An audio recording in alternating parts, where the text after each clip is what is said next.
Hey guys, this is Anna Kate Tillison, the host for the Entrepreneurial Grind, How to Crush It at Life. This podcast is not only going to elevate your life, but also improve your mental, physical, and business skills. I am just your everyday gal from Kansas with a huge heart and entrepreneurial spirit and want to show and prove to everyone else that you can also do the same thing. All right. Hey guys, my name is Anna Kate Tillison. This is the intro podcast to the Entrepreneurial Grind, How to Crush It at Life. So today I brought my friend Jenny Helms in. She is a therapist and we met through fitness actually. So obviously with what I do for my job is fitness all day, every day. And I know how much the mental health matters to fitness. So I just want you to kind of introduce yourself to our viewers today. Tell us what you do, who you are, and then we'll go from there. For sure. So I started Soma Therapy about 4 years ago. I own, now Kansas' largest mental health practice. Congrats. I did not know that. Thanks. That's amazing. Thanks. In conjunction with, we have a sister practice named New Perspectives as well. And I started off as a licensed clinical marriage and family therapist. So started doing private practice myself and then tried out the business side of things, did not expect to love it as much as I do. And so, things have just kind of grown over the last 4.5 years. You come to love the business side of it too? Yes. I'm kind of a weirdo. Like I, through my own wounded healer journey, knew that I wanted to be a therapist when I was 16. So I know that most people don't know what they want. Like I feel like even a lot of my teen clients are like, I have no idea what I want to be. And I'm like, that's usual. Like that's the norm. But for me, I kind of knew I wanted to do that from a teenage age and, fully went through with that and then didn't expect to, again, like the business side. In fact, I went to the University of Georgia, which is a great business school. And I remember my mom and stepdad encouraging me to do the business school and maybe to consider that over psychology. From a good place, or even my oldest sister, she went to business school there. And so she was like, yeah, you should do that. And I was kind of a rebel, like, no, I'm just going to do psychology. Business is not for me. And here I am kind of wishing that I took a few more business courses. So that happens in the fitness industry a lot too. A lot of people go for like exercise science when they want to be a trainer or an online coach or whatever, kind of similar to what I'm doing. But then they don't have any of the business knowledge. So like if you don't have that business knowledge, how can you run a business, you know? Exactly. So yeah, that's what I did too. I went to business school and then did all my certifications for personal training on the side outside of college. Mm-hmm. So you said that you have a sister practice called what was it called? New Perspectives. New Perspectives. What's that? So we acquired an existing therapy business in late October. And that's the first time I've ever done acquisition of a business. I wanted to kind of delve into that world and give that a go. Mm-hmm. It's totally different than building it from the ground up and expanding your locations, but I'm really glad I did it. I feel like I learned a lot from that, and we were able to kind of take a business and really adopt a lot of what we've done with Soma Therapy into that practice and see how it actually plays out really well in a different business as well. Like it was cool to see that what we're doing also works in a different entity.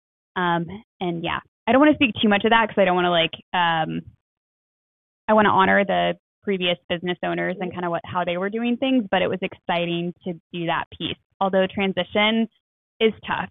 Even good change is hard, yep. I think, for folks. And so that's one thing I learned is I think the hardest piece is really helping people build trust with you and your processes when they don't know you, because it's fair that when you go into a business and you acquire it, that a lot of the pre-existing people in that business are anxious and don't know you, and they have to kind of build trust and believe that the changes that they're making are worth it. Yeah, that makes sense. And probably working with them, like obviously we want to keep them happy and so forth. So that's cool that you've had the experience of building up your own and acquiring another business, because they're, like you said, kind of different, but also you have the skill set from building your own to make the acquisition maybe not so hard. So you started Soma Therapy in a small building, actually close to the colony here, right? Yeah. Which across is really the street. Cool. Yeah. So cool. So crazy. And when did you upgrade to your newest facility? So when I started Soma in 2019, I was at 700 North Market Street, and I only signed a year lease, which I'm grateful I did that.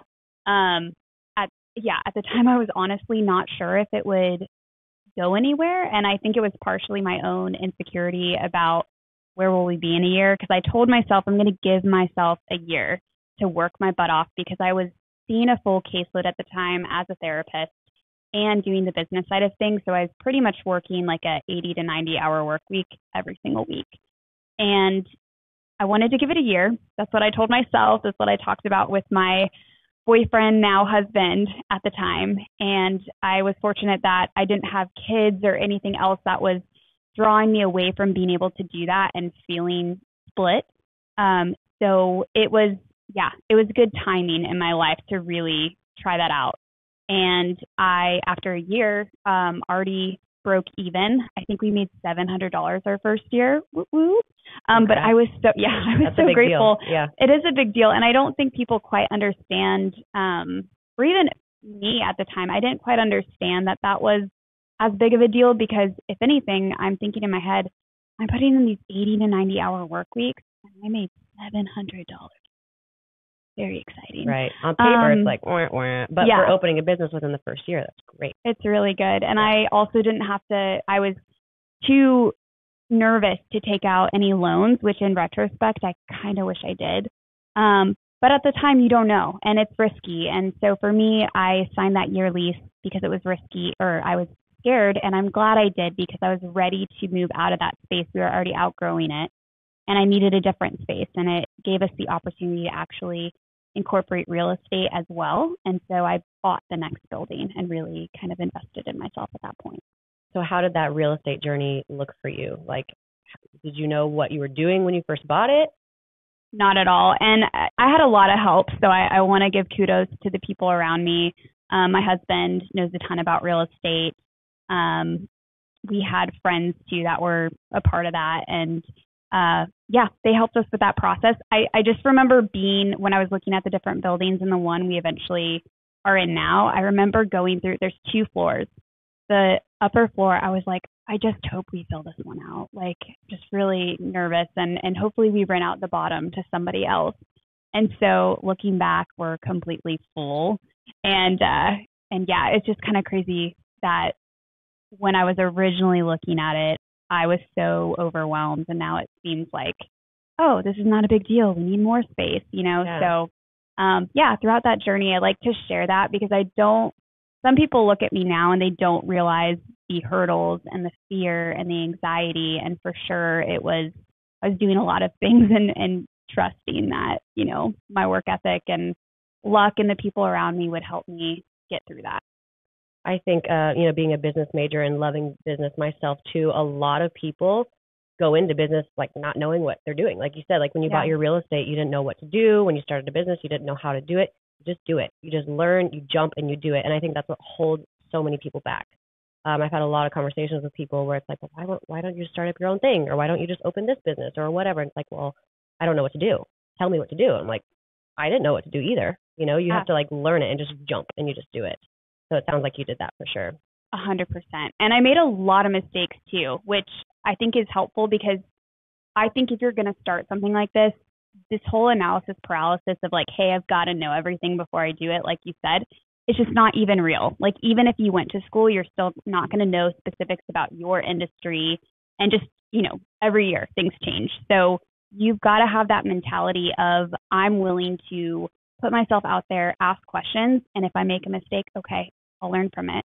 It's not the end of the world. And try to have good people around you to talk through things if you can. But if you can't, that's okay too. Like there's a lot of resources out there if you just ask. And like you said, just do it. Mm-hmm. And I think people in business, and we'll probably get into business talk, later on too, but I think people in business are really willing to help others. Mm-hmm. So for example, if I was like, hey, can I do an internship with you? Or can you explain to me real quick how you did this or whatever? I think most business people are pretty willing to help other business owners grow. At the Colony here, that's kind of our goal is like people that are coming in here that want to grow a business. We have investors and we have like really successful business people here that can help them grow too. So that's always really cool to support. Speaking of support, I had lunch with our old CrossFit coach, John Gallup, yesterday. Yeah, shout out, John. And so I told him, that I met with you and I'm going to have you on your podcast, on my podcast. And he was so excited. He's so proud of you. said that your practice is beautiful. He even helped you move some stuff into it, right? He sure did. I think both times. Yeah, I have to give kudos to like my friends that helped me move a ton of furniture, both into 700 North Market and then into our central location. And your central one, is it like on the water and just a really good location, John was telling me?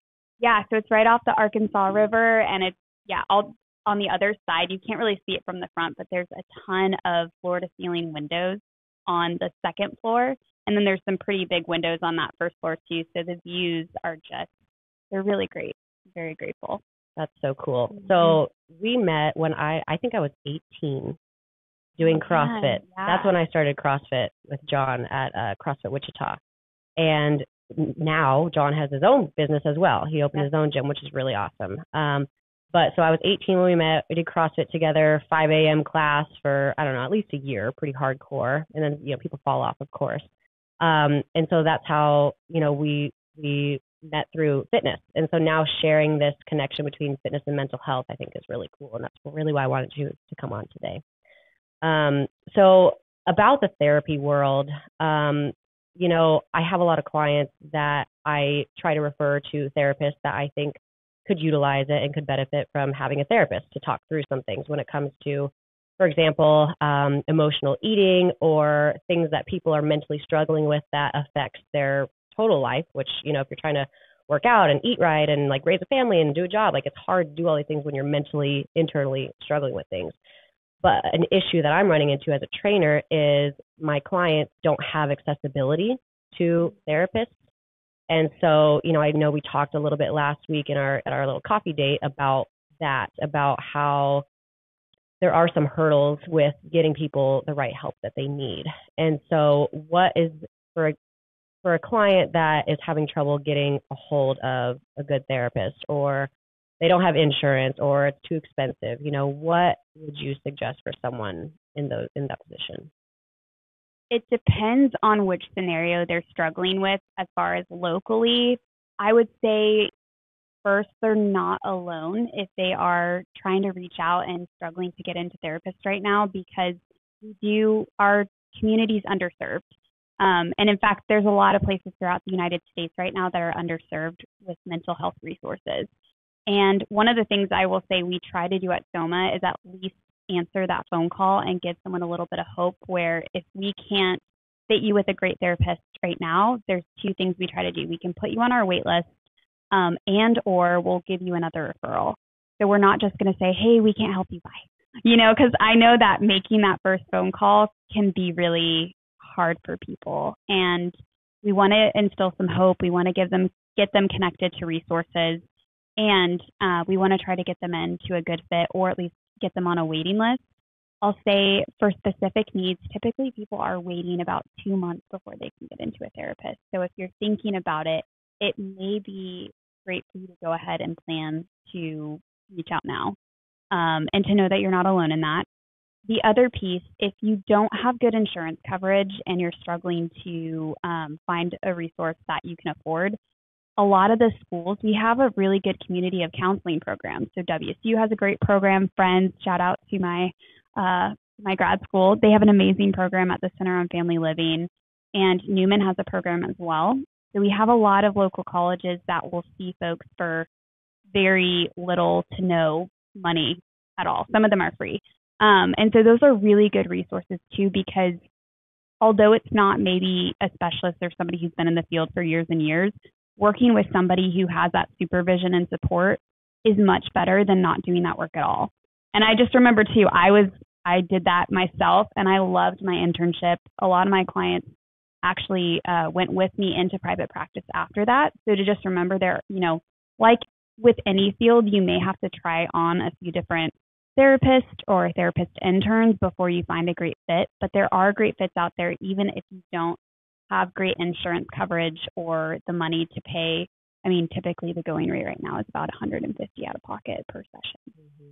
Yeah, and if you're trying to go every other week or something, $300 a month for some people is hard to pull, Absolutely. So I agree with you. I think people should plan ahead. I think everyone should at least have a plan, because when you hit rock bottom, if that's when you're calling to get in for therapy, then you have to wait another 2 months.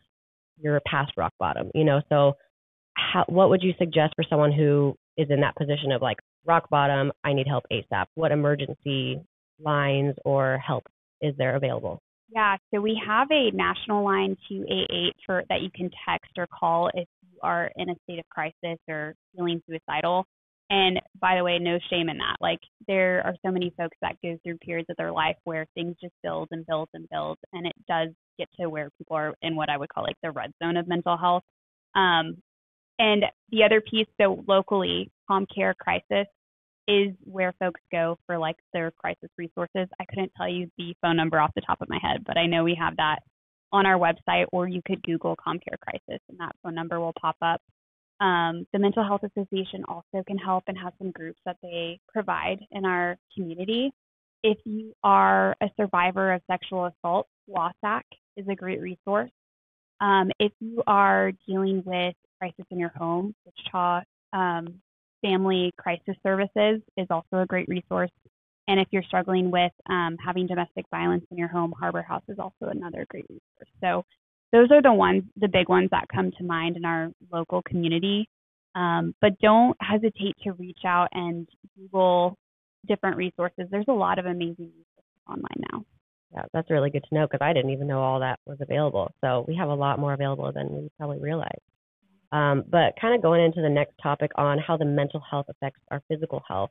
So I went through a period of time last year, actually a couple of times in my life, where I was extremely stressed, didn't realize it really at the time, but my body started showing signs of like constantly being sick, or not having a period, not being regular with that, having all this brain fog, having gut issues. I mean, my back constantly hurting, having, all sorts of issues, and I couldn't ever figure out a why. And like as a trainer, I was like, surely there's a why. Like my back hurts because my hamstrings are tight, or whatever it may be. I was trying to find an answer, and all blood work and tests and everything always came back perfect. And the doctors just kept shooing me away.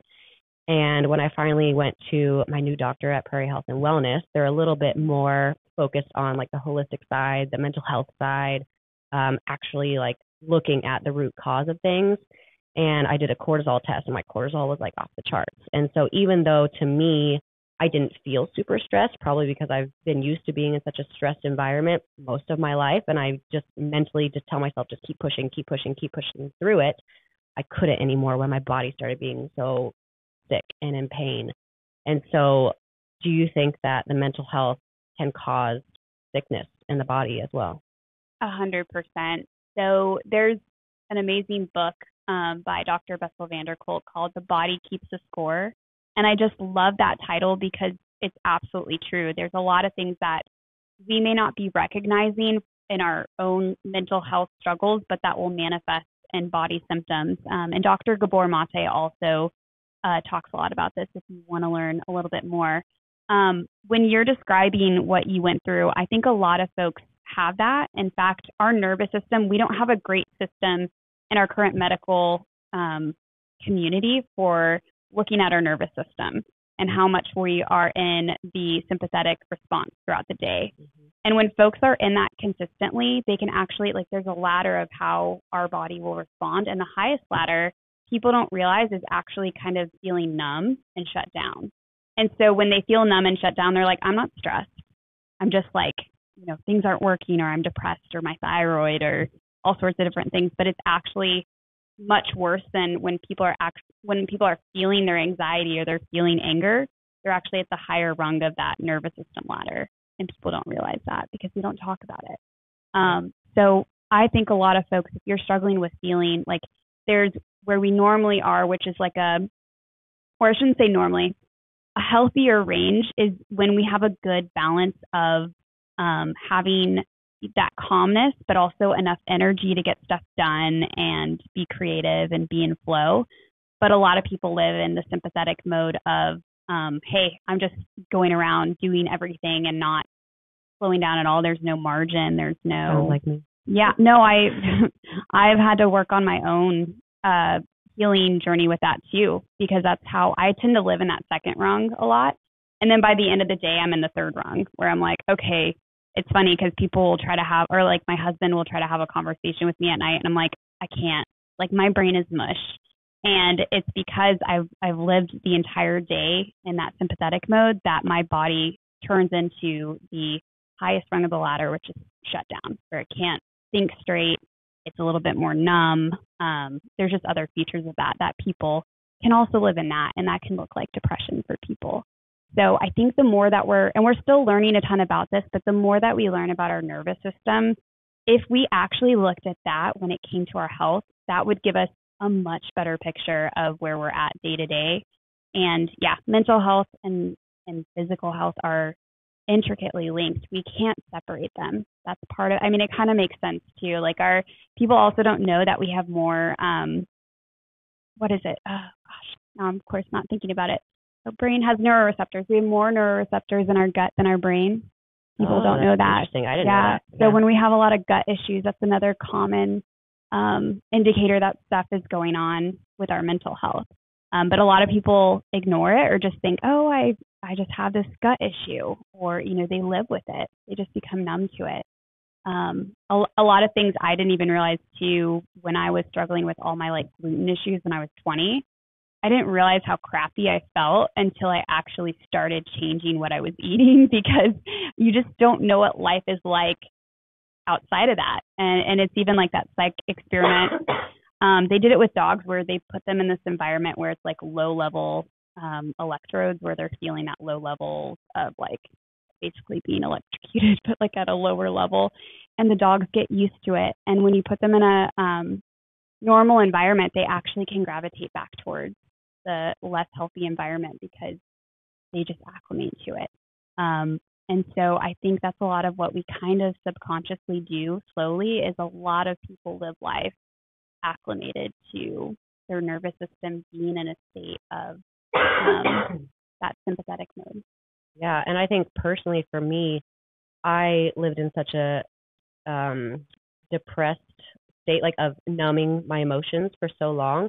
I didn't realize it. And even me focusing on the physical and the mental health, I mean, I was reading all the self-help books possible. I was just trying to better myself, but I didn't understand that I was numbing my feelings because I didn't know anything different. I didn't know what it was like to actually feel things and to show my emotion and to be able to do that. And for, a wide range of reasons, but me actively trying to figure this stuff out still took me probably 2 years and going through a few different therapists. And, it's a struggle to find that stuff. But I guess what I'm trying to get at is that it's worth it to fight for it and to try for it. And so many people don't even try to figure it out, and they don't know that they're living in that numb state or super high cortisol state, for most of their life. Yeah. Very eye-opening. So I want to talk about how trauma can affect our choices. So specifically, you've worked with eating disorder patients, for example. And I'll let you kind of get into that because that's your profession and that's your specialty. But but some women that I train will have struggles with emotional eating, where I wouldn't necessarily put them into an eating disorder category, but it's when they feel stressed, they go for the snacks, or when they feel sad, they go for the snacks, or whatever it may be.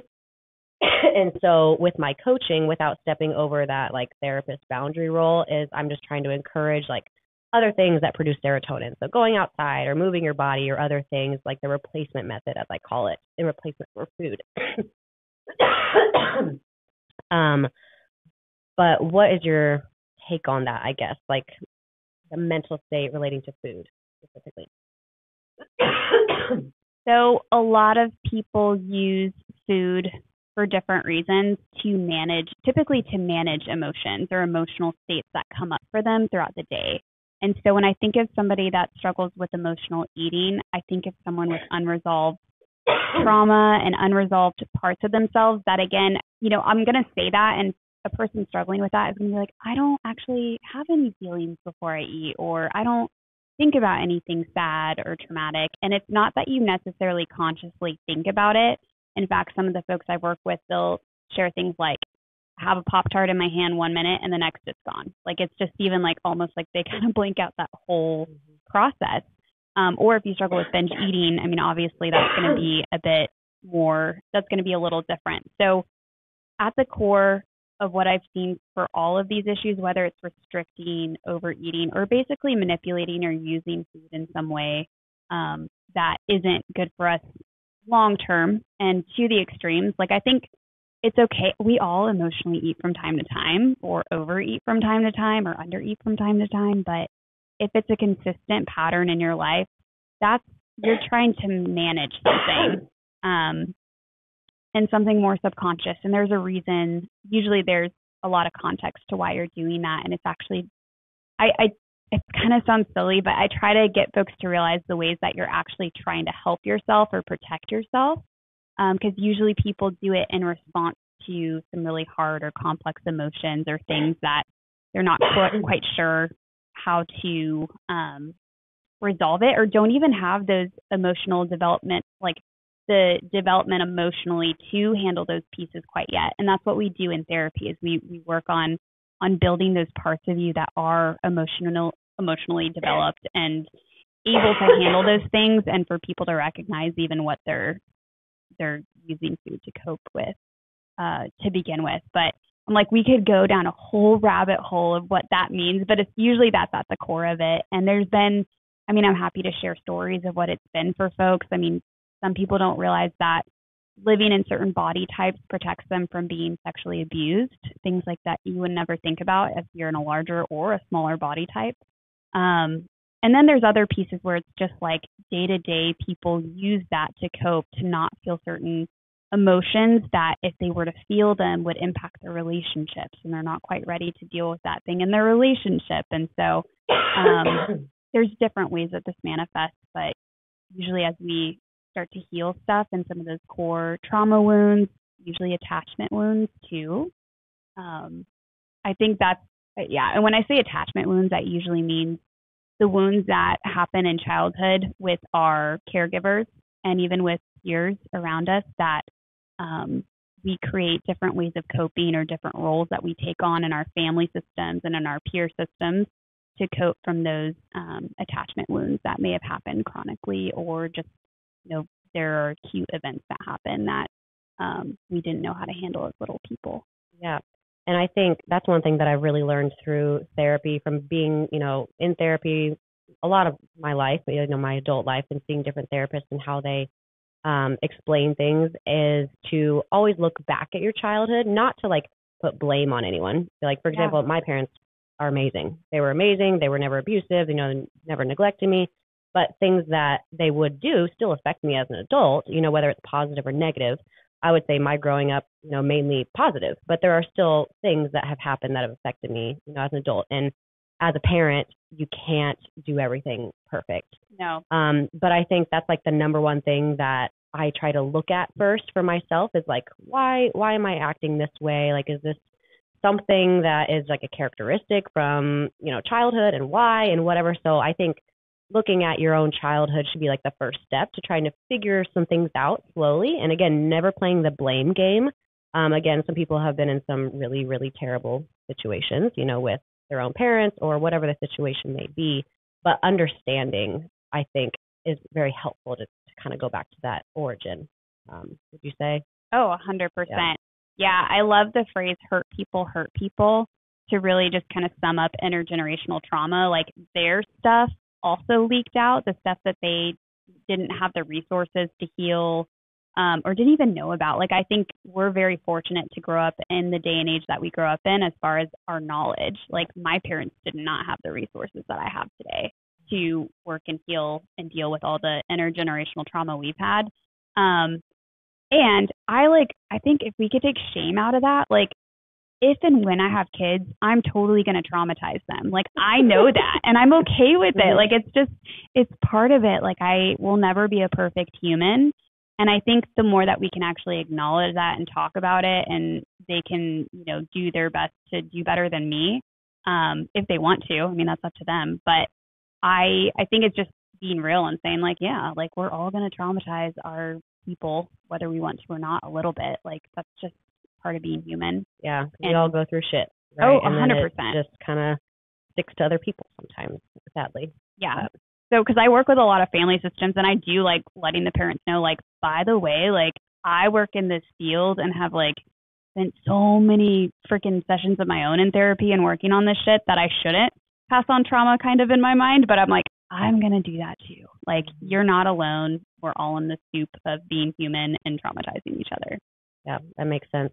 So through my own journey, going to different therapists, learning these things and being able to implement them, some other ways that I've been able to implement these things are like social media accounts, like Instagram accounts. There's some really good ones that I can like just quick, digest and like learn a lot about that. Are there any offhand that you would suggest to the viewers that they could just, while they're scrolling, they can learn about themselves and mental health?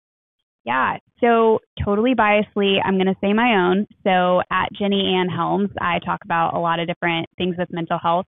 And it's funny because I have gotten in the comments before someone sharing like, oh, like your parents must have been really terrible or something. I'm like, no. I'm actually super grateful for, I had a lot of different what I would call like caregivers in my life. But I'm like, no, I'm just going to talk about this shit and not talk about it. But the other one that comes to mind that I've been taking a lot more, actually there are two.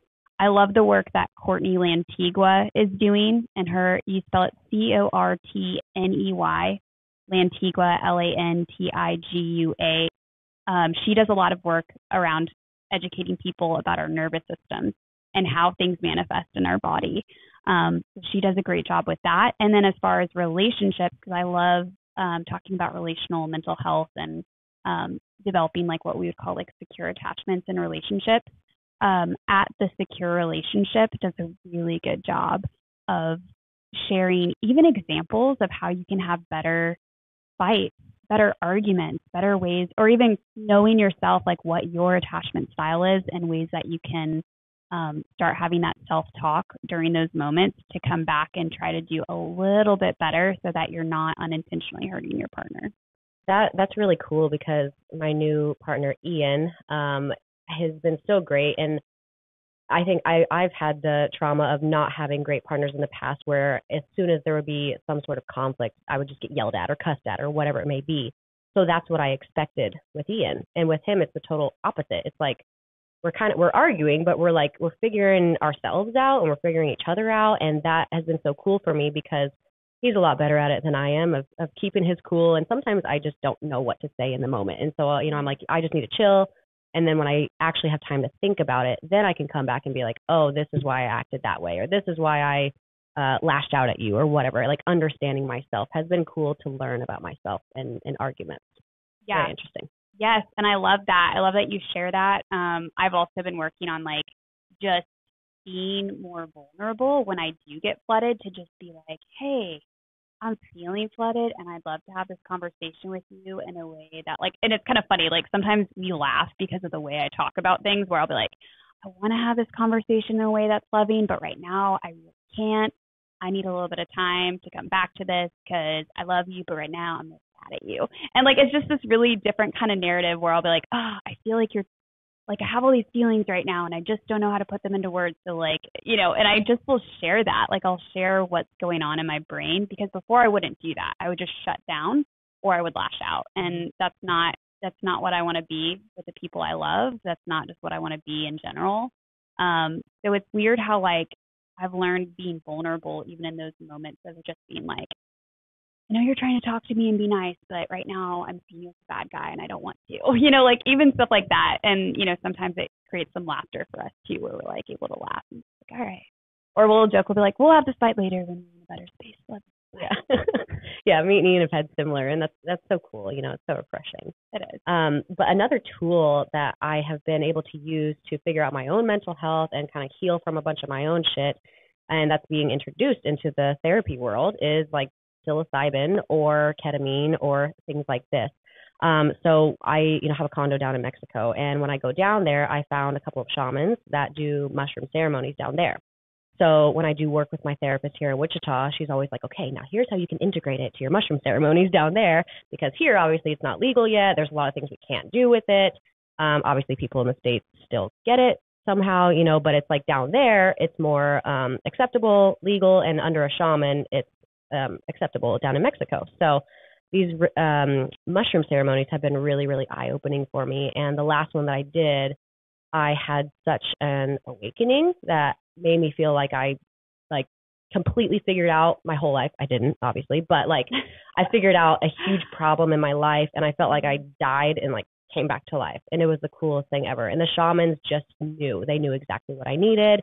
Working with them multiple times, I think, was helpful because I could build a relationship and able to like get a little more vulnerable with them, because even if you're in a country and you don't know anyone and this is like what you're there to do, I still have my guard up. Like I have to kind of get to know the environment and the people. And so that has been really cool. And I know that here in the therapy world in the US, we're now starting to be able to incorporate ketamine into like therapy sessions.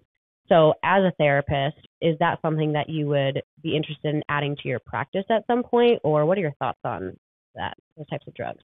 Yeah, 100%. I think it's fair to proceed with caution. So I understand that a lot of folks are like, okay, so historically these things have been misused and been in the drug market. So it has a bad reputation. Yep. Which a lot of different things we use medically are derivatives of drugs that are on the market. I don't think a lot of people know that. Like even a lot of the stimulant medications are derivatives of methamphetamine and things like that. So I'm open enough to say I want to learn about these things, and I think it's fair to proceed with caution. That being said, from what we are starting to know and learn, again, I think every generation we learn a little bit more. We become a little less scared. I think that these types of, I guess, medicines, I'd prefer to call it that, for what it's going to be used for and the ways that it's used, can actually be safer and better than some of the medications people are taking today over the counter, day to day. I mean, I could go on a freaking soapbox about benzos, but I won't. You're welcome. So I think just for us to be a bit more open-minded and to, again, I understand if you want to do your research, if you're going to make sure that the people that you work with know what they're doing and have done their research and are well-intentioned, I think that that's smart. And I would encourage people to be open to it, because I do think it's unlocking some pathways in our brain that we're able to actually access and heal trauma in ways that the crappy nature of trauma is that the way that the brain develops after the fact keeps us from healing. And so it's kind of like its own like cycle of like keeping us stuck. Yeah. And so I think the cool thing people don't realize about these medications is that it can bypass that and enable somebody with a traumatized brain and nervous system to access that type of healing that they wouldn't be able to do on their own, or at least not for years and years, because it just takes time for that brain to heal. Right. And so with my experience with psilocybin or magic mushrooms, and from what I've done with my own research, and Johns Hopkins University has been studying this a lot, and they're trying to really push it into the therapy and counseling and just like health world in general, because they see the benefit of it, and all their studies are proving that. So hopefully, we'll get some really good data here in the next year or two on this. But from what I've learned is that it can help like kind of rewire some brain pathways and help you see things from like a new perspective. Or for me, I'm so stubborn sometimes in my own ways, I don't even know that I'm being stubborn. And so that like giving me that new perspective and rewiring some pathways has what's been able to like push me through my stubbornness and to that healing with it. 100%. Yeah, that's part of the battle, is the trauma stuckness, is that our, amygdala will overfire, and like there's other parts of our brain, the hippocampus is involved as well, where essentially we will get stuck in patterns that other people, if they didn't have that same trauma pattern in their brain, they don't get stuck in. And so it's really hard to explain to somebody if they don't have the same type of wiring in their brain, that there is an importance of having a way to access other parts of our brain or unlock parts of our brain that are underutilized, because I don't know. I'm first of all, I'm not the person to be the expert on talking about all of the brain science. I'm just trying to piece together and simplify what I've learned over time. But essentially, parts of our brain will become overdeveloped, and then there are parts that are underdeveloped. And so I think what these medications do is they get us into that mode where we can start tapping into those underdeveloped parts and not just be working from the overdeveloped parts of ourselves where we get stuck or stubborn. I love that you call it, 100%. I can be so stubborn, and throughout my life, there's so many things where it's been amazing to have these epiphanies where you don't know what you don't know about yourself, about your life, or even things where you're like, I mean, there are things I don't even, like, I disassociated from and didn't recognize for years. And then I would like recognize it. And it's a little bit painful at first sometimes to do that. So trauma work can be hard in that way too. So I don't want to be like, oh, take these medications and it's fun and, you know, you're all healed, because it's also very hard sometimes to look at those painful parts. And there's a reason that our brain doesn't like focus in on that day to day. But when we're able to actually acknowledge it and heal it and do it without shame, we can actually start making progress and healing parts of ourselves we didn't know were like leaking out onto other people and just like ruining our own lives in different ways. Yeah. I think a lot of business owners, entrepreneurs in general, tend to have that disassociative trait. Would you say that's true? I think they can. Yeah. I mean, like it's tough because I think that sometimes it can be useful to have that sense of urgency and to use that to drive your ambition. However, long term, if that's not coming from a healthy place, it's not good. Right. And it actually can lead you to crash and burn. So that's what I see, like a business person or an entrepreneur who like starts a lot of things and has a lot of ambition and work ethic and then crashes. Because a sense of urgency can actually be an indicator of living in basically a trauma state.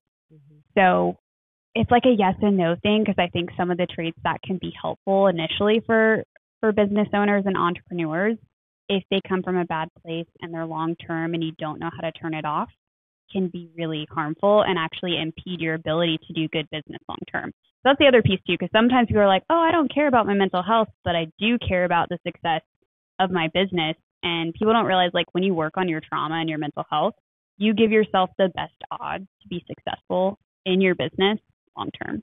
Yeah. And I think that makes a lot of sense, because like for me personally, that dissociative pattern was going on far too long, and it was causing the physical health issues to where I had to take off work and I couldn't do my job, and my brain fog 100%. Was setting in, and you know, all these things that weren't normal for me. And so what me and my therapist do is we like talk to my parts, you know, so my protector parts and whatever. And so one of the things that I practice with my therapist is like thanking my protector parts for their job. You know, like they got me this far. I'm a young, successful, you know, female in the industry, and I've come a long way. And, you know, I want to thank my protector parts for like helping me push through a lot of these things to get to where I'm at today. But now I need to tell them it's okay to back off a little bit. But like working with all those parts, that's, I've never really heard it that way until starting with my therapist, that we have different parts. And I kind of visualize each part to have like a personality and like a look, like it's like a version of me essentially. But it's kind of cool. Like some of my parts are younger, some are older. And so I kind of just talk to my parts like they're like a friend. And so telling my protector parts to like, hey, back off. I got this. You can trust me. Like I'm an adult. I got this. Has been really eye-opening and a really cool technique that's worked really well for me. 100%. I do parts work as a therapist and in my own journey too. So I love that and resonate with it. Sometimes I like visualize my parts being on a bus, and I'm like, you can be on the bus, but I don't want you driving. Yeah, just in the back. Yeah. Like or middle, you can even like, sometimes you give me discernment. So, okay, I'll even let you like, but I want me and that wise, like adult version. And I know if someone hasn't done parts work, they might be like, what in the world are they talking about? But essentially all of us have that wise self that like we're able to be in the moment and be kind of our age in a good way, and just is able to be compassionate and curious and not stuck in one of those nervous state functions where we're feeling anxious or shut down. And for me, it's been a lot of like helping my parts know that I'm in 2023 and that I am an adult now, because I do have some childhood wounds that it's crazy how much I didn't even realize. You know, again, I'm a therapist, I've been in this field, and there's been layers that I've uncovered through the work that I've done in my own life. And so even these last 2 years, I've had some parts come out where I thought I had already healed a lot of that stuff. And then it started to manifest in different ways where I was like, I didn't think that young part was driving the bus, but in this area, it is. And to recognize that and to do the work to let that part know, like, I'm an adult now, like you said, like I'm in a different space, and to trust me, Like it's a weird thing to talk about if you've never done that work, but it's really powerful for healing trauma and helping you to get back into that space where you're like in the present and not letting your trauma and your nervous system run the show. Yeah, and I think it's important for people to know that even the people you look up to are still working on their shit. They're still going through things. You know, people may think that I have it all figured out. I absolutely do not. Even like a therapist that helps other people, they don't have it figured out. Like, we're all human. We're all working on our own stuff. And so being able to relate to people in that way and saying, like, we're all on the same level. We're all human. We're all healing at our own pace, I think is really important to keep together. Yeah, I think a lot of people don't recognize because they see people's ego. They don't recognize how much, like, people at all levels and ages, and I feel like I get this really cool, unique lens because I've worked with wildly successful people at different ages, where it's like I get to know a piece of their life that they don't share with everybody. And everyone has their stuff. They totally do. And I think it's sometimes our ego and other things that, like, sometimes it's reasonable that you're not sharing that with everybody. Like, I totally get that and support it. But just to know that, like, nobody's perfect. We've all got our struggles. And we've all got our parts. And even, like, really successful, whoever you're looking up to, they still have their parts, and they will. Like, I'll always have my parts that I'm going to be, like, checking in with and saying, hey, like, it's okay. I'm not 5 anymore.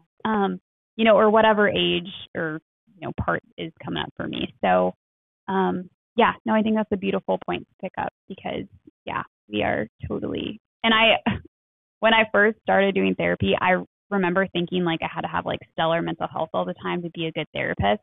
And I was like, I don't know if I should sign up for this job because I can't guarantee that, right? Like, in my own journey, I've had, you know, I struggled with an eating disorder in high school, and I've had intermittent depression throughout my life where it will just it'll pop up out of nowhere, or it feels like out of nowhere at least. And so I remember being terrified going through grad school and being like, crap, what if, like, my depression pops up again?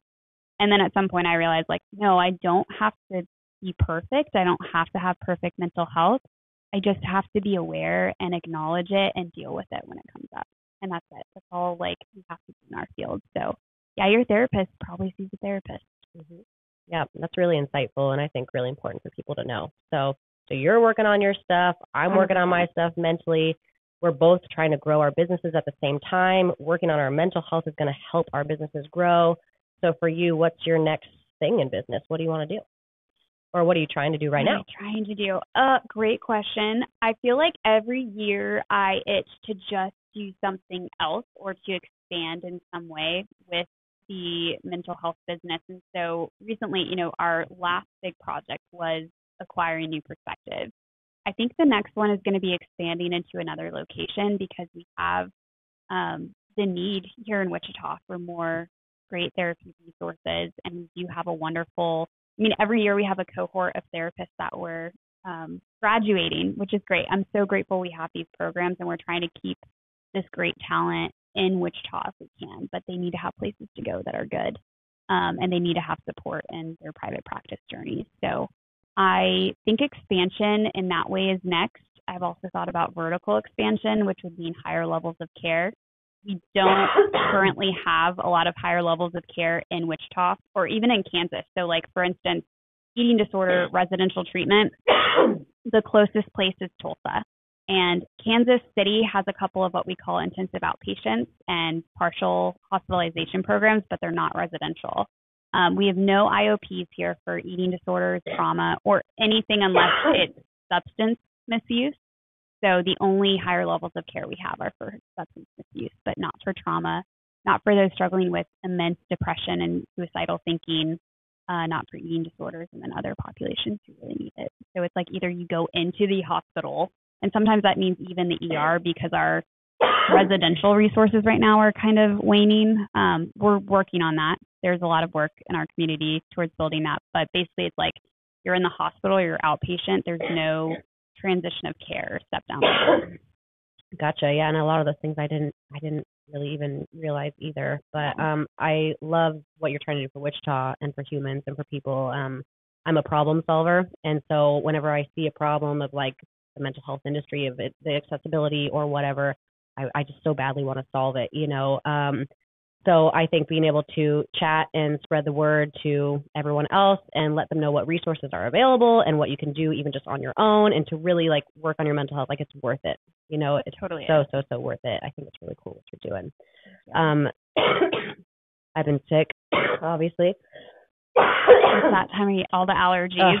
Yeah. We're going to try to edit out as many of those coughs as we can, but but you're human. Yeah, right, exactly. So if you want to let people know where they can find you, if they want to learn about you or your business, you shouted out your Instagram already. If there's any other things. Yeah, find us on social media. So for my personal mental health advocacy, that's Jenny Helms. For Soma Therapy, it's Soma Wichita, and then New Perspectives, it's New Perspectives Counseling. So if you just look up our tag on Instagram or Facebook, we're there. I also have a TikTok.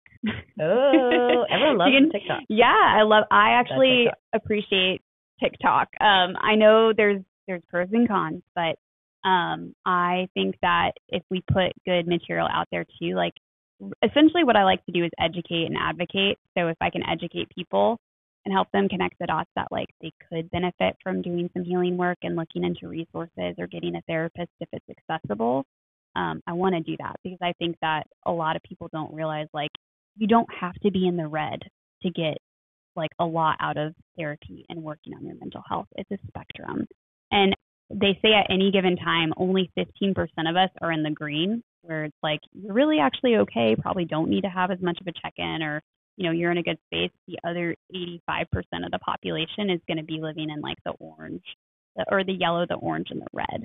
And the minute you go into the yellow, you get benefits from working on your stuff. A lot of people wait about, they say the National Alliance on Mental Illness says people wait about 9 years before, after a symptom develops, to actually seek mental health treatment. So 9 years, like it takes that long and there's this idea of like quote unquote sick enough. And that's really big in the eating disorder world too, is like, I'm not sick enough. And it's like, you don't have, like, they honestly probably are, number one. And number two, you don't, like, that idea is just silly. Like, we can all be working on our mental health throughout those spectrums, and it can make a big difference. Like, you don't have to live life in yellow or orange. I think a lot of people do. They live life in that, and they don't realize there's a green. Yeah. And as soon as you feel like you need that help, you should probably like start searching immediately, even if you're not sick enough, quote unquote. And I think a lot of times when people get down or depressed, I know for me, I just scroll a lot. So if at least I'm scrolling through TikTok or Instagram where there's good stuff, hopefully that would be beneficial too. Did you give your TikTok handle? Yeah, it's also Jenny Helms. So JennyAnn Helms, HELMS.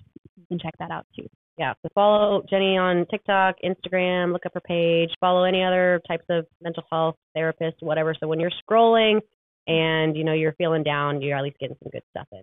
Sure. So, but thank you so much for coming on and being my very first guest for the podcast. Yay. We had a bunch of technical difficulties in the beginning, but we got it figured out. And I love this studio. So also, if anyone is wanting to start up their own podcast, the Colony Co-working here in Wichita, we have a podcast studio to use at your disposal. If you're interested in getting in here for the podcast studio, just reach out. Thanks, guys. Thanks, Jenny. Thank you.